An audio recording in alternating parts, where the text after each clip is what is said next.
अस्सलाम वालेकुम। क्लास 10 का आज हमारा केमिस्ट्री का फर्स्ट लेक्चर है, चैप्टर नंबर 9।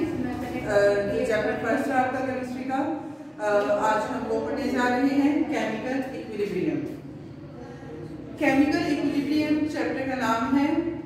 आज हमने केमिकल इक्विलिब्रियम चैप्टर में जो हमारा 9.1 यूनिट है वहाँ पे हमने रिवर्सिबल रिएक्शंस क्या होते हैं, इरिवर्सिबल रिएक्शंस क्या होते हैं, उनके बारे में पढ़ना है। कंप्लीट रिएक्शन क्या होता है तो उसके बारे में पढ़ना है। पहले हम चैप्टर का जो नेम उन्होंने दिया है उसको देख लेते हैं कि इस चैप्टर में हम क्या पढ़ने जा रहे हैं और क्या मतलब है। केमिकल इक्विलिब्रियम, इक्विलिब्रियम का मतलब होता है बैलेंस, कि जैसे हम कहते हैं केमिकल्स में बैलेंस, केमिकल रिएक्शंस हो रहे हैं तो उनके दरमियान में बैलेंस, कि जिस रेट से जिस स्पीड से एक रिएक्शन हो रहा है उस स्पीड से वो रिएक्शन रिवर्स में जाए, वो होती है केमिकल इक्विलिब्रियम स्टेट। अब जैसे कि कहते हैं कि कहा जाता है कि जितनी भी फिजिकल चेंजेस होती हैं, जितनी भी केमिकल चेंजेस होती हैं, वो सारी की सारी कंप्लीट हो जाती हैं, मतलब ऐसा कंप्लीट रिएक्शन हो जाता है। जैसे हम कहते हैं नेचर में इक्विलिब्रियम कैसे मेंटेन रहती है। नेचर में इस तरह से इक्विलिब्रियम मेंटेन है कि हम ऑक्सीजन इनहेल कर रहे हैं, कॉन्टिन्यूसली इनहेल कर रहे हैं। अब नेचर में एटमॉस्फेयर में 21% ऑक्सीजन है, इतनी ही ऑक्सीजन की कॉन्सेंट्रेशन रह रही है, हम उसको बहुत ज्यादा यूज कर रहे हैं। अब कार्बन डाइऑक्साइड है वो हम एक्सहेल कर रहे हैं, या मोटर बाइक्स है, मोबाइल चीजें जितनी भी, तो वो सारी कार्बन डाइऑक्साइड उनके स्मोक से निकल रही है। अब वो कार्बन डाइऑक्साइड हमारी हवा में ज्यादा होती जा रही है। अब वो बैलेंस किस तरह से है, इक्विलिब्रियम नेचर में किस तरह से मेंटेन है, इस तरह से कि हम कार्बन डाइऑक्साइड एक्सहेल कर रहे हैं तो प्लांट्स को कार्बन डाइऑक्साइड इनहेल कर रहे हैं, ले रहे हैं। इसी तरह से कार्बन डाइऑक्साइड का भी बैलेंस हो गया, इक्विलिब्रियम हो गई। फिर प्लांट्स ऑक्सीजन रिलीज कर रहे हैं, एक्सहेल कर रहे हैं, और हम ऑक्सीजन को इनहेल कर रहे हैं। तो इसी तरह से ये जो केमिकल्स हैं, ये जो दोनों गैसेस हैं, इनके नेचर में इक्विलिब्रियम पाई जा रही है। इसका मतलब है ये होती है केमिकल इक्विलिब्रियम। अब जैसे हमने दूसरी बात की कि दो तरह के रिएक्शंस पाए जाते हैं, लैब में भी दो तरह के रिएक्शंस भी होते हैं। एक है इरिवर्सिबल रिएक्शन, इरिवर्सिबल, जिसको हम दूसरा नाम कंप्लीट रिएक्शन भी कह सकते हैं, और दूसरा है रिवर्सिबल रिएक्शन। अब ये इरिवर्सिबल और रिवर्सिबल को समझने से पहले दो चीजें आपको समझाना चाहूंगी, बताना चाहूंगी कि रिएक्टेंट्स क्या है और प्रोडक्ट्स क्या होते हैं। What are reactants and what are products. जैसे हम एक रिएक्शन कंसीडर करते हैं, ये जो हमने रिएक्शन लिखा है हम इसी को लिख लेते हैं। एक रिएक्शन है जिसमें 2 मोल्स हमारे पास हाइड्रोजन गैस है प्लस 1 मोल हमारे पास ऑक्सीजन गैस है। ये कंबाइन करते हैं और कंबाइन करके हमारे पास वाटर का 2 मोल्स बना देते हैं।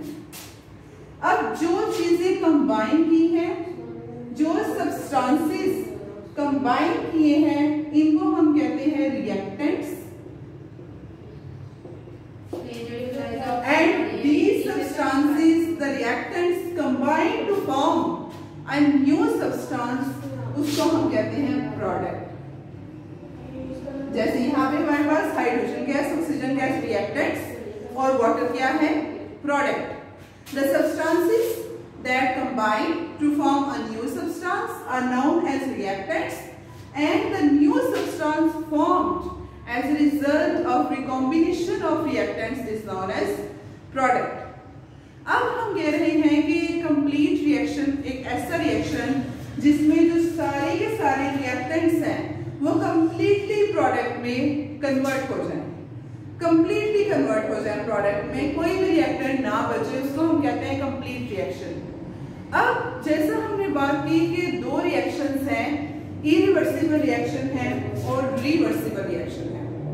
अब कुछ रिएक्शंस ऐसे होते हैं जैसे कि ये रिएक्शन है जिसमें रिएक्टेंट्स मिलते हैं तो प्रोडक्ट बना देते हैं।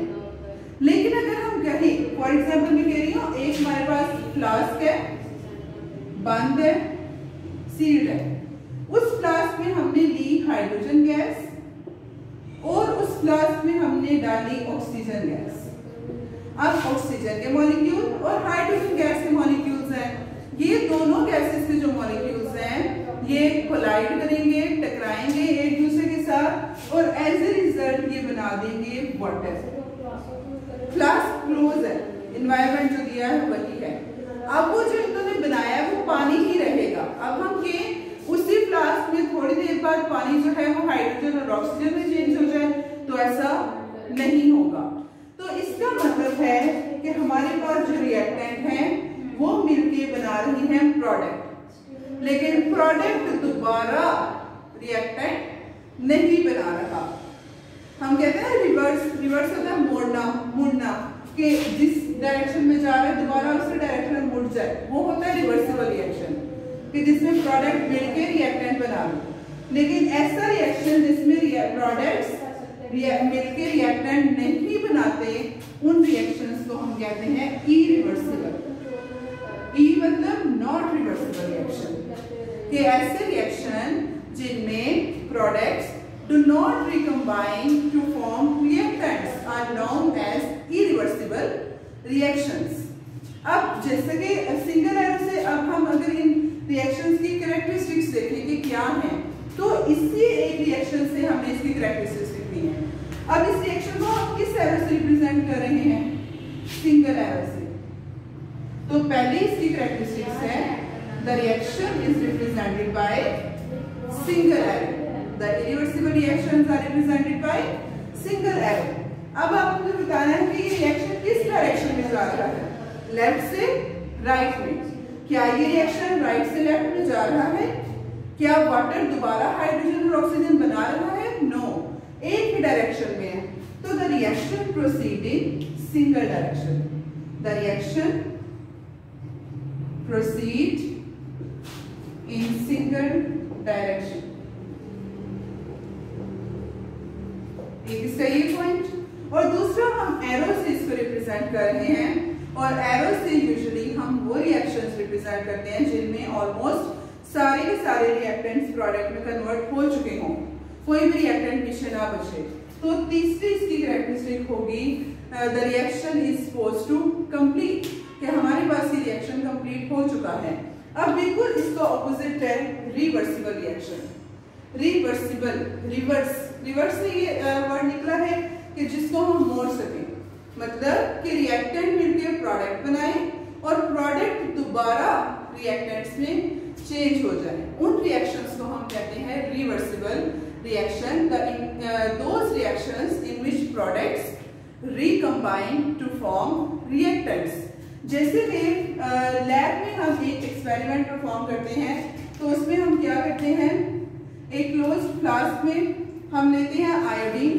आयोडीन पर्पल कलर का लिक्विड है। आयोडीन जो है ये सॉल्यूशन पर्पल कलर का होता है। अब जब आयोडीन दिया जाता है और साथ हम उसमें हाइड्रोजन गैस डालते हैं, H2 हाइड्रोजन गैस डालते हैं, तो क्या होता है कि आयोडीन और हाइड्रोजन गैस मिलके बना देते हैं हाइड्रोजन आयोडाइड। अब ये पर्पल कलर का है। अब जब सॉल्यूशन बनता है तो वो सॉल्यूशन हो जाता है कलरलेस, क्योंकि अब हाइड्रोजन गैस इसमें मिल गई है। अब थोड़ी देर बाद क्या होता है कि ये हाइड्रोजन गैस वेपराइज हो जाती है, उड़ जाती है, और हमारे पास दोबारा जो पर्पल आयोडीन वेपर्स हैं वो फ्लास्क में रह जाते हैं। तो इसका मतलब क्या हुआ है, इससे हमें ये पता चलता है कि अब हाइड्रोजन आयोडाइड जो कलरलेस बना था, अब वो दोबारा जब पर्पल होना थोड़ी देर बाद शुरू हो जाएगा, तो उससे हमें ये पता चलेगा कि दोबारा आयोडीन बनना शुरू हो गई है। तो ये रिएक्शन है रिवर्सिबल, रिवर्स जिसको हम मोड़ सकते हैं कि पहले इस डायरेक्शन में जा रहा है लेफ्ट से राइट, और अब किस डायरेक्शन में आ रहा है, राइट से लेफ्ट। डबल एरो से हमने इसको शो किया है। तो ये रिवर्सिबल रिएक्शन ऐसा जिसमें प्रोडक्ट्स रिकम्बाइन होके रिएक्टेंट्स बना दें। तो इनकी क्या कैरेक्टरिस्टिक्स हैं? एक कैरेक्टरिस्टिक है these reactions are shown by double arrow, एक ये कैरेक्टरिस्टिक होगी। दूसरी कैरेक्टरिस्टिक इसमें हमने इरिवर्सिबल में देखा था, सिंगल वे में प्रोसीड कर रहा था, तो रिवर्सिबल में कितने वे हैं, लेफ्ट से राइट और राइट से लेफ्ट, 2 वेज में ये रिएक्शन प्रोसीड करता है। तो अब ये रिएक्शन प्रोसीड करता रहता है, रिएक्टेंट मिलकर प्रोडक्ट बनाते हैं, प्रोडक्ट फिर रिएक्टेंट में चेंज, रिएक्टेंट फिर प्रोडक्ट में चेंज। इसका मतलब जो रिएक्शन है वो कंप्लीट नहीं हुआ, the reaction is not supposed to complete, तो वह इनकम्प्लीट रहता है। आज हमने ये पढ़ा है रिवर्सिबल रिएक्शन। इरिवर्सिबल रिएक्शन की कैरेक्टरिस्टिक्स बहुत इंपॉर्टेंट है, बोर्ड के एग्जाम के लिहाज से बहुत ज्यादा इन दोनों की कैरेक्टरिस्टिक्स आती हैं। यही आपने करनी है। कल इंशाल्लाह हम नेक्स्ट डायनामिक इक्विलिब्रियम